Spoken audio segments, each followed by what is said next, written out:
Hey everybody, welcome to the Geek Reloading podcast. I'm your host Adam, and as always, my co-host Josh. Hello. And we're taking away from our usual listicle kind of episodes where we kind of go over things that way, and we wanted to talk about a few other things. But first off, Josh, how the hell are you, man? You were telling me that you kind of jacked your back a little bit. Yeah, I jacked my back. My chiropractor says that I broke it, so I'm grunting and groaning a little bit more than usual, so I'm sorry for the audio on that. Yeah, so if you hear an audible whinge, then that's coming from him. If you hear audible anything else, it might be from me. I don't know. Dude, speaking of current events, I got my vaccine shot, my first one, last week. That is amazing. Yeah, Josh had to get it early because Josh is like a first line of defense, first responder, whatever. So yeah. Josh got it early, but as like a general populace thing, especially in this wonderful state of Utah, I was pretty surprised at how smooth it went, actually.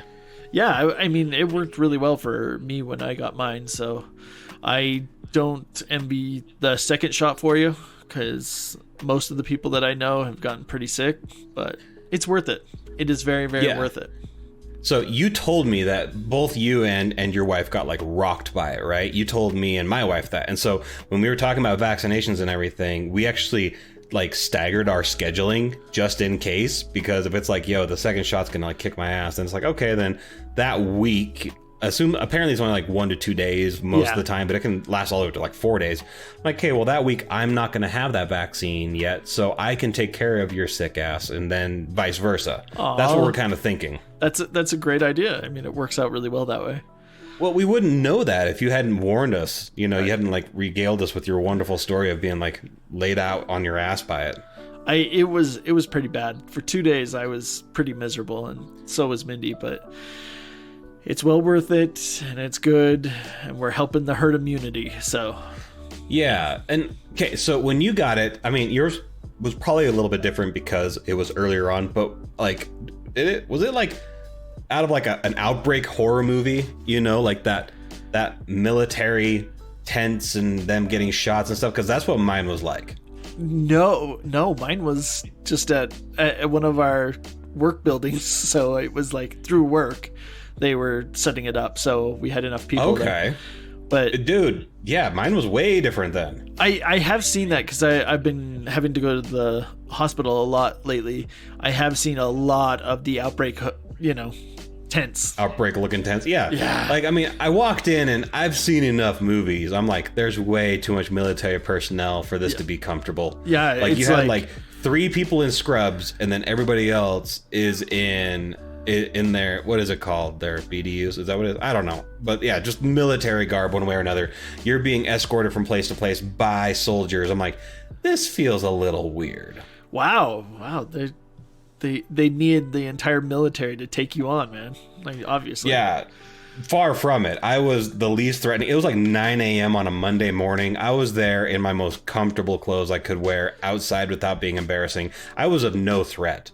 But it was just weird. And also, it was in like obviously with COVID and everything, there's a bunch of like empty business buildings and stuff.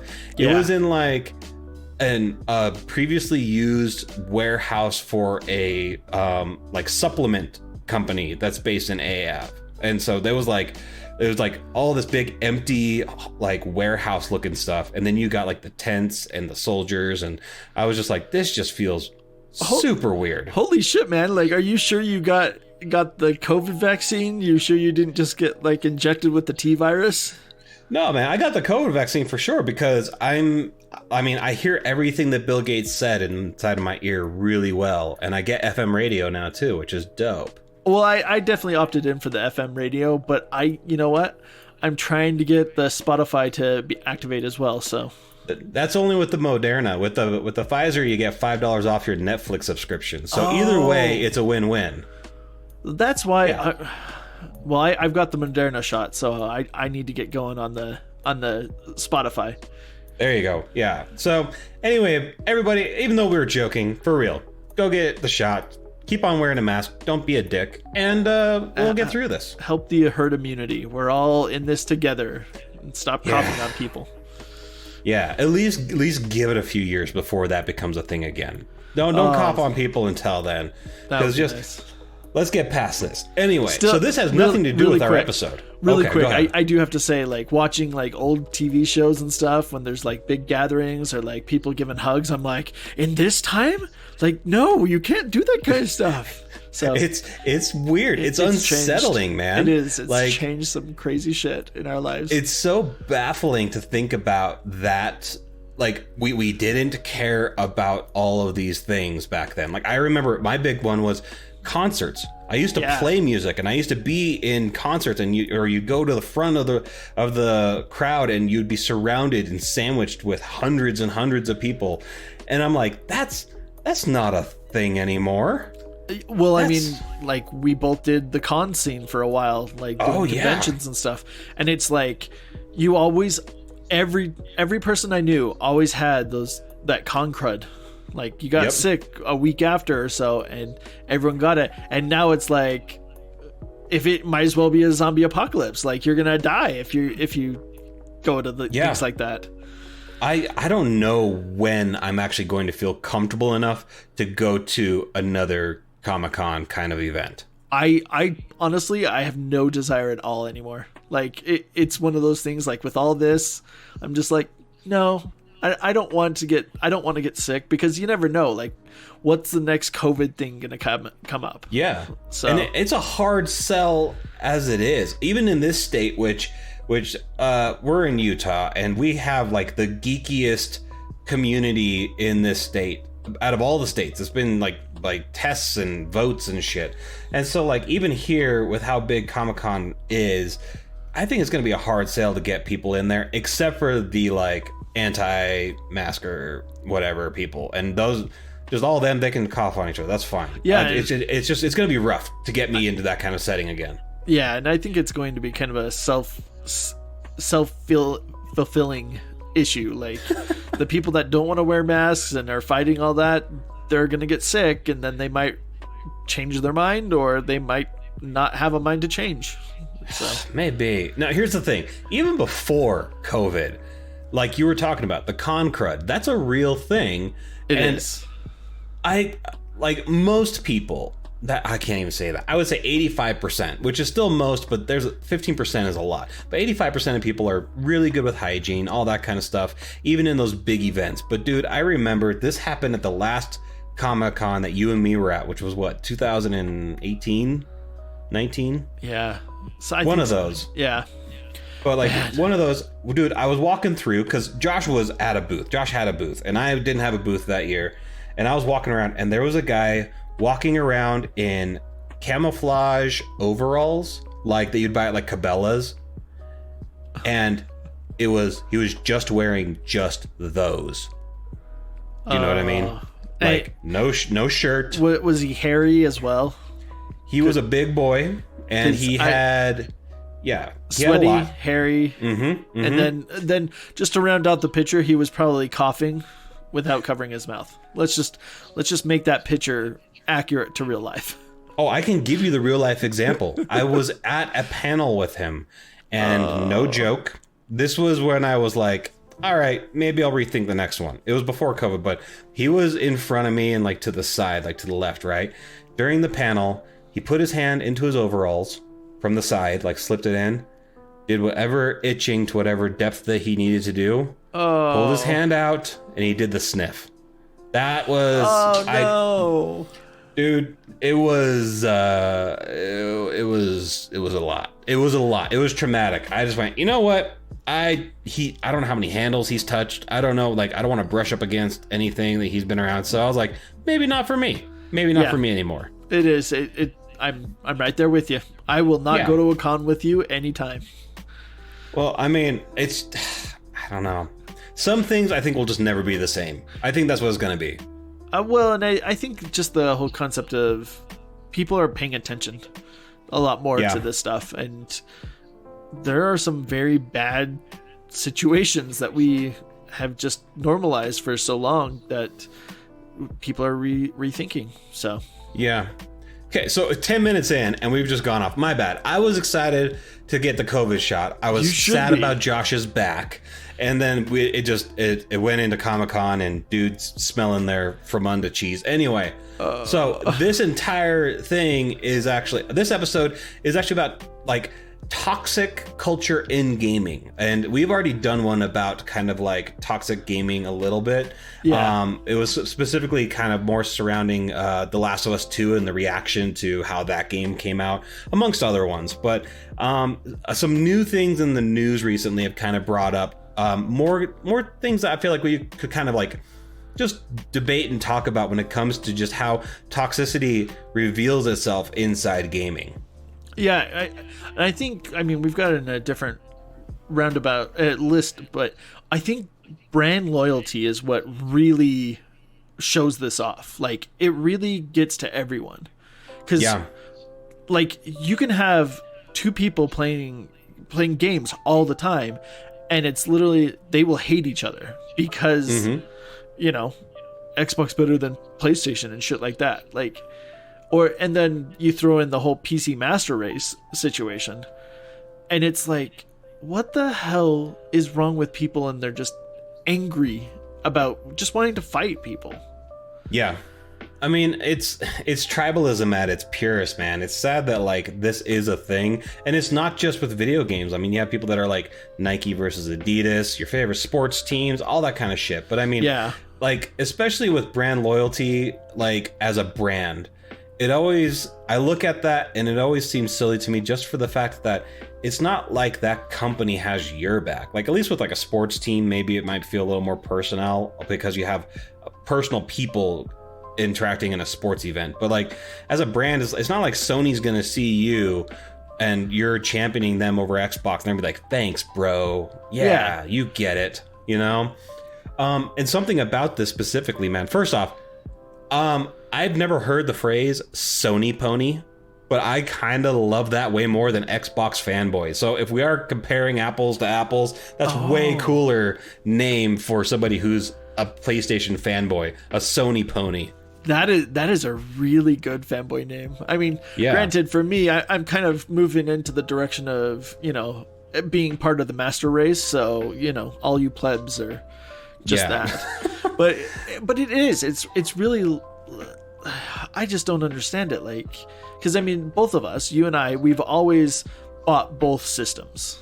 Like, and we've just like, and there were definite pluses and minuses to both. Like, I mean, this last generation showed that so perfectly with the whole concept of, you know, PlayStation had better exclusives. They had more story depth, you know, in their gameplay and stuff. And then you had Xbox that just nailed the multiplayer. Like, they just made that happen so perfect. And so, I mean, they had pluses and minuses to both.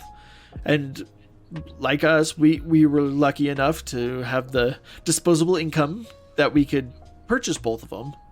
Yeah. But even then, like, we still have kind of our brand loyalties. We've still drawn lines. Like, that's one of the reasons why you never got into Destiny, because you didn't have any other friends playing Destiny. And that's why I did, because I had someone that I was playing Destiny consistently with. And it was just, we wanted to play it together, you and I, but you had a PlayStation and I had an Xbox. So yeah. And to that note, I mean, most of the time, because I mean, me and Josh both also run a large gamer page for that's based around our state. And like, we've noticed that when people are like, hey, which one is better? Like someone asking a legitimately innocent question because maybe they're getting a system for their kid or whatever like that. The honest answer when you get past the brand loyalty bullshit is people go, which one are their friends on? Yep. Which one does their favorite uncle or aunt play on that they play with all the time? Because that's the one you should get. Yep. Whether they feel like Xbox is better than PlayStation, if they feel like Xbox is better than PlayStation, but all of their friends is on PlayStation, you buy them a damn PlayStation. Yeah, absolutely. You know?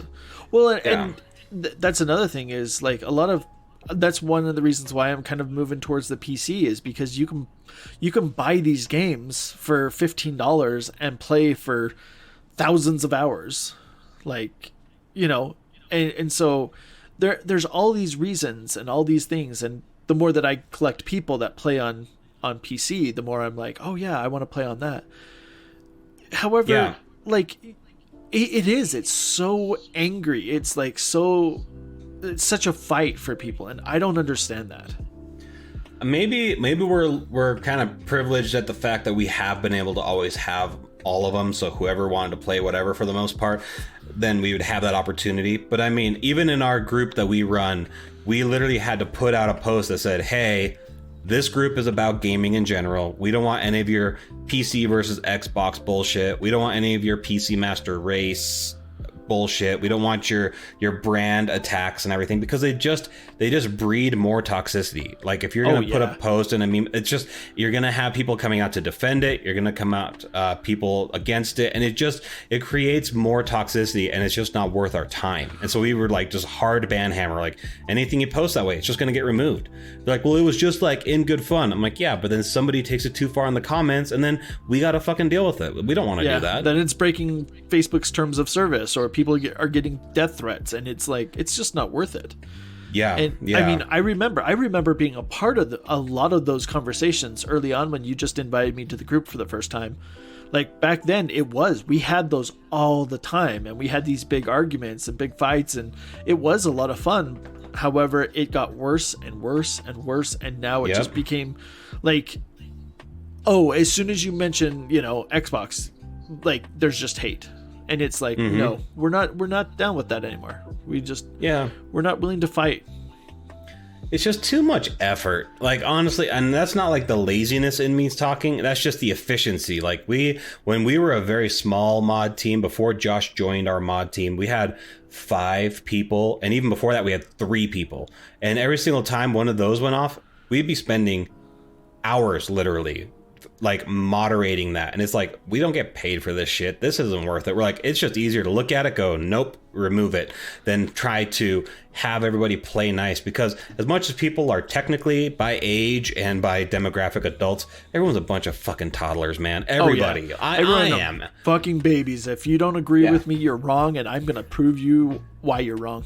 Yeah, exactly. Like everybody acts that way. I have in the past, and I will continue to act that way in the future. But when I have a place where I can just nip that in the bud and just be done with it, I'm totally going to do that. If I'm responsible for the problems that arise from that kind of stuff, I'm just going to stop it early. Yeah, just stop it. It's a hard pass. So that's one area that specifically we've talked about. But you put a really good mention in here, is just kind of like this weird natural reaction that has happened in gaming, especially early on, where there was just this immediate knee-jerk reaction with certain people in gaming when it comes to when women join a chat, or when you have people who are not necessarily the gaming stereotype, like they might be jocks, or they might want to play on mobile instead. And dude, those were great things to point out, but like let's expand on that a little bit. Seriously, like it was, because like when I was really into Destiny, we were playing all the time, when we finally got past having to be shepherd through the big stuff, and we were able to actually help shepherd other people.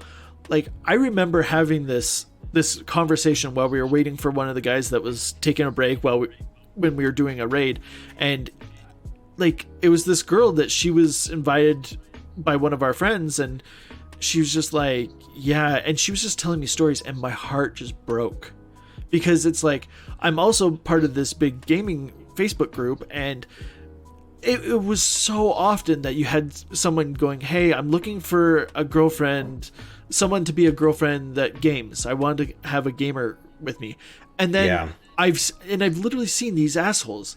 They sit there and they bitch, all this, like, I just wish I had a girl that would game with me and all that, and then they just are fucking pieces of shit to these women that are actually gaming. The opportunity to be there and possibly get to know somebody that's exactly what you're interested in, and that's what you do. And like this I don't even remember her name. I don't even remember her tag at this point. I mean, it was a long time ago, but it was literally, she was just like, I usually don't talk on there because everyone gets mad at me for being a girl. And I'm just like, what is wrong with people?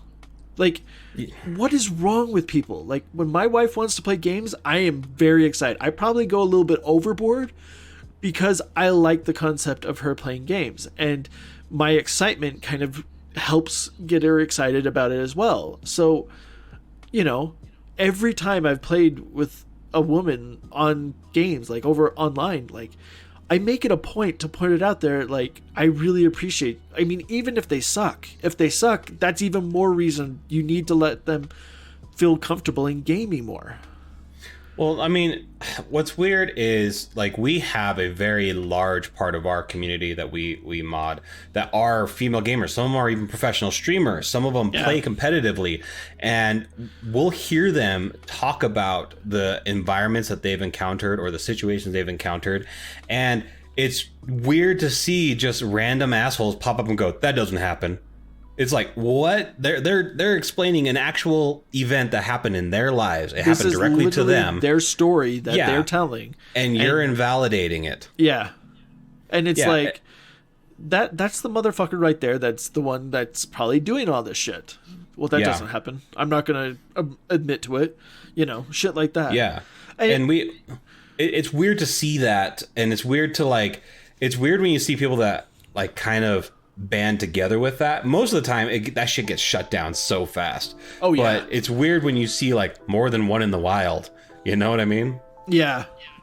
And I hate the whole, I don't know. I mean, and honestly, from what I've seen, for a lesser extent, the whole jock in gaming, bro gamers, it is one of those things where if people game, they game. If they play sports games, that they're still a gamer. And I hate this elitist attitude because, you know, back in the day when you played video games, you were a weirdo. You were automatically a weirdo. Yeah. And we've talked about this many times, but that shouldn't give us the right to act like that to other people that are wanting to get into our, you know, the jocks. Yeah, they were assholes when you were trying to get into a sport. Okay, aren't we supposed to be better than them? Yeah, you don't have to perpetuate that. Yeah, hadn't we learned from that mistake, that they made? And it's like my brother-in-law, he is a total bro gamer. I mean, it's crazy. He played Call of Duty and he was damn good at Call of Duty. And then I was like, "Oh, you should come over to Destiny." And he just has an ability to be good at what he does.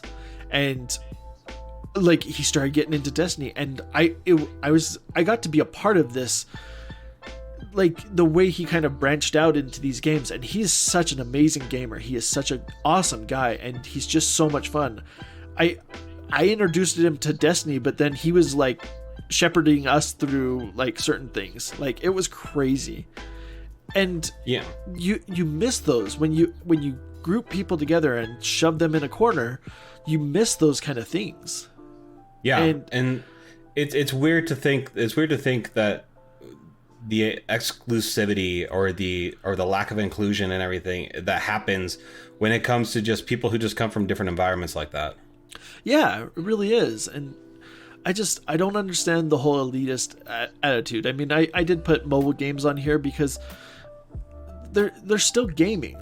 They're still playing games, even if it's the cheap PopCap or, you know, even worse, Candy Crush. They're still gaming, and that's still a point of contact that you could actually use as a positive point of contact. And yet so many people use that as, well, they're not real gamers. I'm better than them. You're not better than them just because you said you're better than them. And I hate people like that.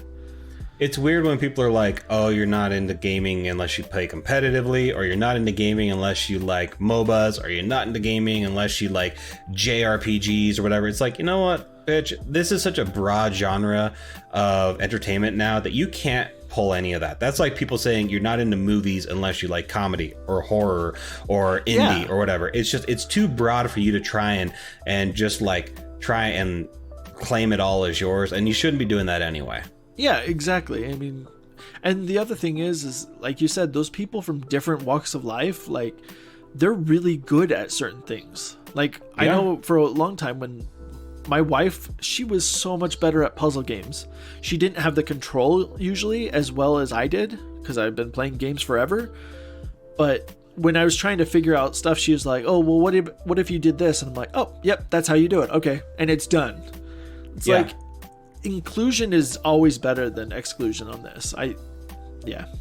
And also in this industry, there is something for everybody. It's not like it's specifically geared towards the typical gamer that you would think of. It's not like it's geared towards any of that, because I mean, there is a genre or something for everybody in here, like no matter who you are. And so it should, I mean, like you said, like the Jocks in Gaming, honestly, outside of some of the meanest shit talk I've ever experienced, but it's shit talk, they were some of the coolest people I've ever played with when I played with guys who were more in that jock category, because they were the most laid back, and they were used to playing in a competitive environment where it wasn't all or nothing. It was important, but if you lost, then you shit talk a little bit and you're still friends. But sometimes regular gamers, they freak out and it starts creating a big old problem, whatever. And I stopped doing competitive stuff pretty early on, because I'm like, this is too much. You're so invested in this, and I can't get into it to that level. Well, I'm here to have fun, and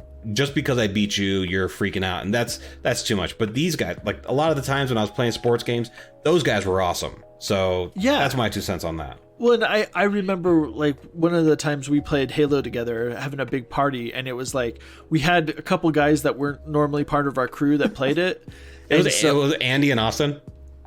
I can't remember who it was. I'm 99% sure I know what the story is. Go ahead. But it's like there was one guy that he was good that played with us, but he was kind of an asshole about it, and he loved the whole teabag thing. And it was when teabagging was a funny thing and not a a mean thing.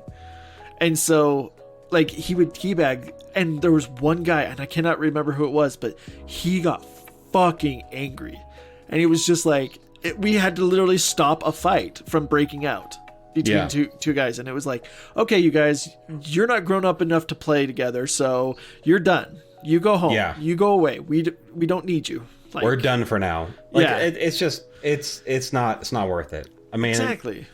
It's that's one side that we wanted to talk about for the toxic gaming culture, just that refusal for inclusion and shit like that. But then also, what brought up kind of this in my mind as like a topic was that Dying Light 2 came out.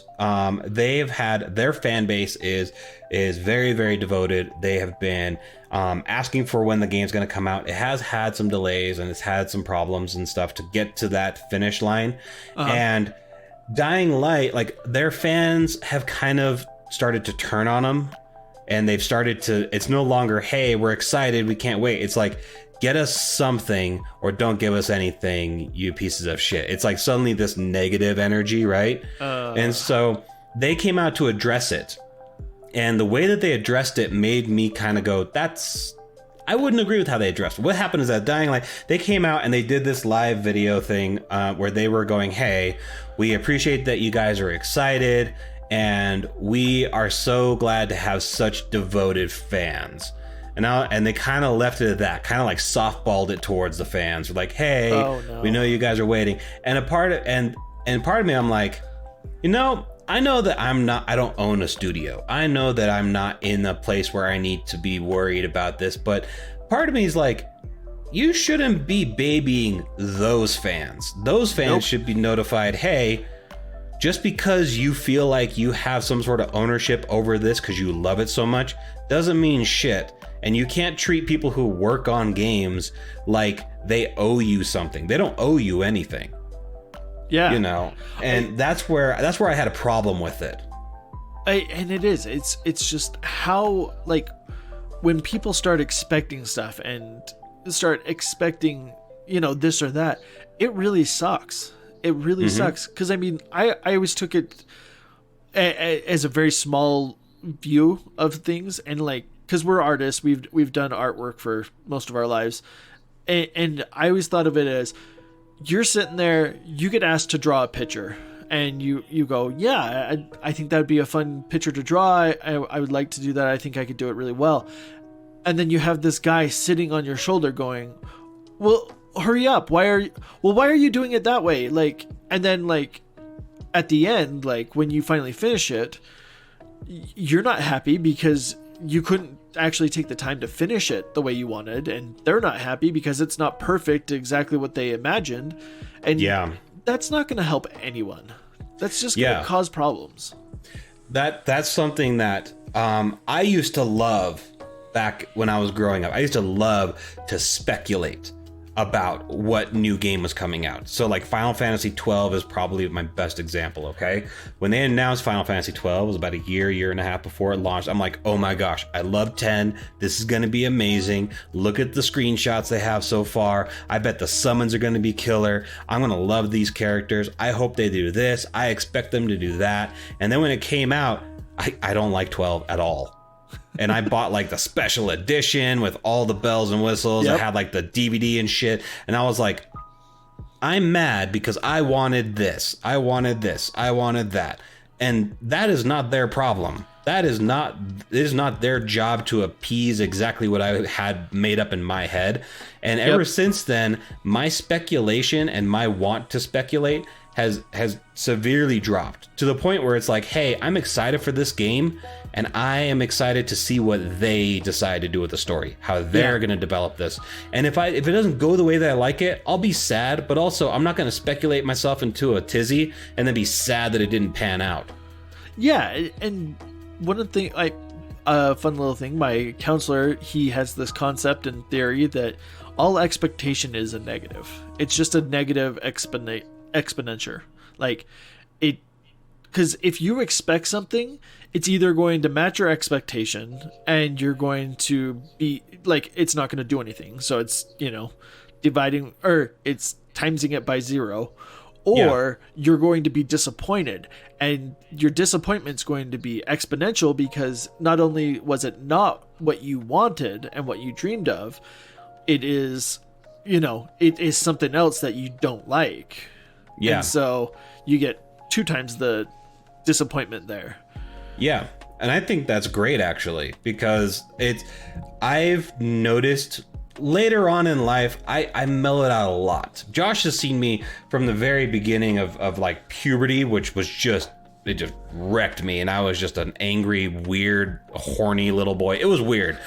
Anyway, like from that point to now, like especially in my 20s, I still had like a lot of weird, unneeded aggression. I took it out on like weightlifting and just being mad and shit, and it didn't make sense.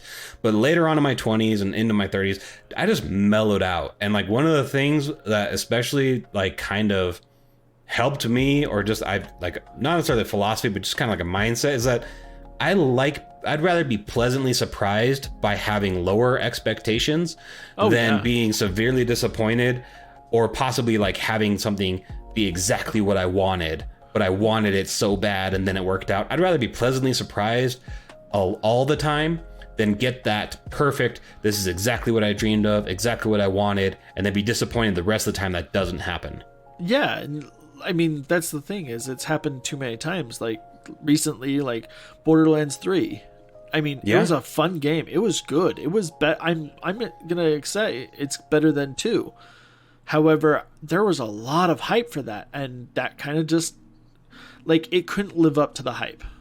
Yeah, and that's what sucks. Is that's what it's coming down to, is it can't live up to the hype, and so why hype?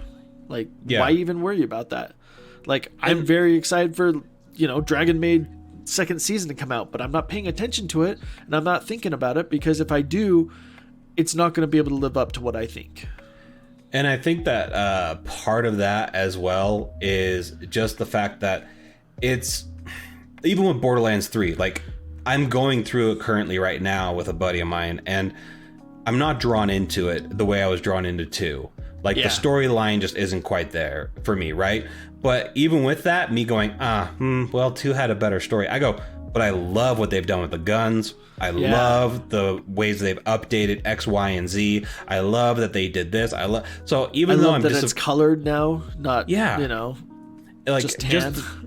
Just the fact that I can separate one piece of it and still appreciate the rest of it, I think is something that a lot of gamers struggle with too, because either they love something or they hate something. Like going back to The Last of Us 2, that is one of the most beautiful games ever. It's one of the most amazing, captivating stories. It's one of the most realistic feeling, guttural action gameplay I've ever experienced.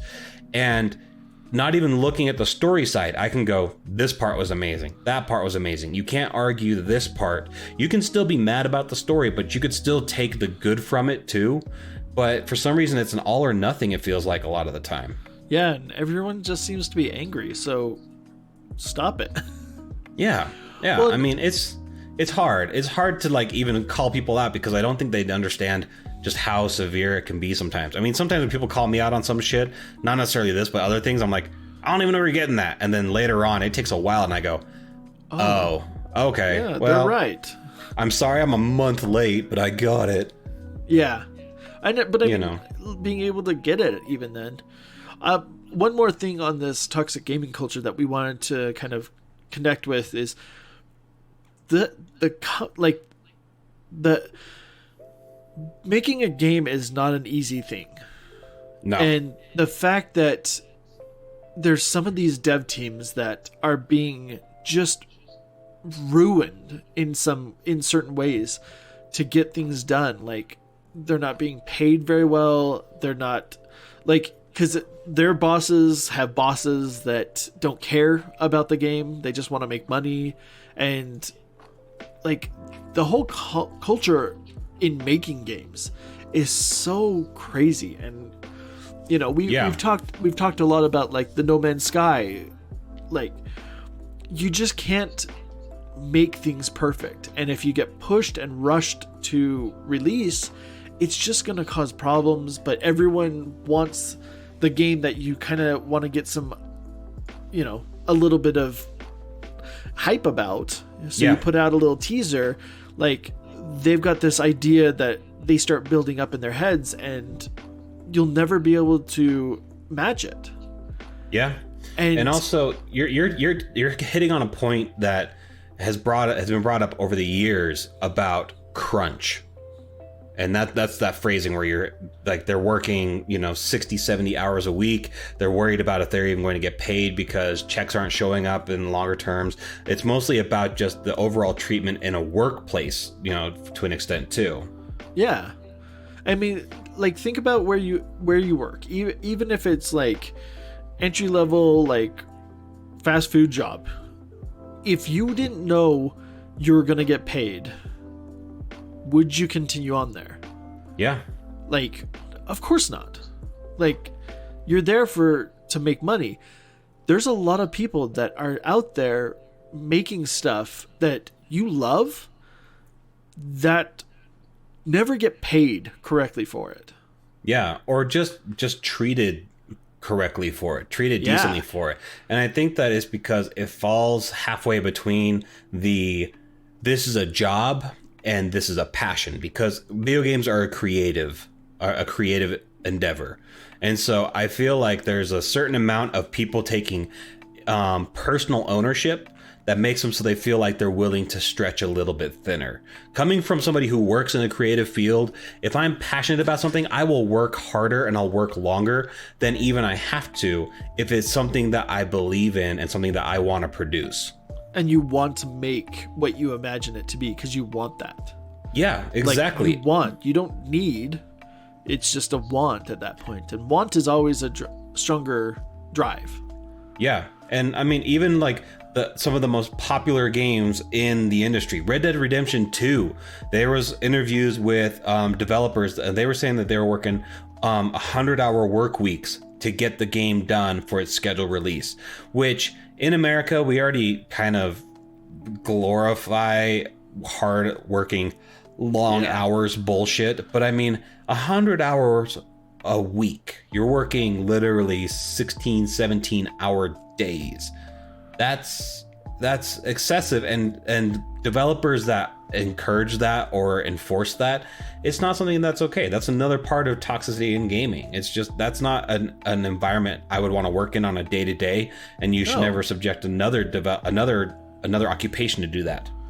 Well, and it also comes down to they can release a game that's not finished and it'll suck forever, or just be patient on this. Like, you have games that one person works on and it takes them, forever to do. Mm-hmm. But that game is beloved by millions. Like, I would say Stardew Valley. Yeah. But then you have these giant games that you have so many people pushing to make it happen, and it just falls flat. Yeah. So it's just, stop getting your expectations up. Stop trying to push things into, a little tight little box that you want. Like, yeah, I think this stuff needs to change. Overall, I think a big thing about this, whether it's any of the areas that we talked about in this episode, whether it's talking about inclusivity for all different walks of life to be in gaming, brand loyalty, any of this stuff when it comes to the industry as a whole and its toxicity in the development phase, it all comes down to realistically just understanding and being more empathetic overall. Like, there's got to be a certain point where it's not a business. It's not about if you're Xbox or PlayStation. It's not about if you are a woman in gaming, jocks, or older people in gaming, whatever. It's about just understanding that this is a pastime. It's something that people do at the root of it for joy. And that's something that, as soon as you start shitting on somebody's opportunity to try and have some enjoyment in this world, that makes you a big old asshole. Yeah, and the other thing is, most people don't understand and realize the more negativity you put out about something, you're still giving that face time. Like, you're still spending the time and energy talking about that thing. If you hate something, if something is terrible, don't do anything, don't say anything, don't buy it. Walk away and let it go itself, because there may be, plenty of other people to support it that aren't going to be toxic and evil about it, or it might actually get through to the people and they might go, oh, cool, yeah, this is not what we want to do anymore. Yeah. I mean, I don't know if I want to say any more on this episode. I think that's a good enough amount. That's a good way to end it, homie. Yeah, I think we could talk forever about this, but we really comes down to just that. Yeah, don't be a dick, guys. What is that? Is that Will Wheaton? Don't be a dick. Will Wheaton's. Yep. Don't be a dick. Yeah, we won't say any more so we don't get sued. But do what he said. That's internet rule number 1. Don't be a dick.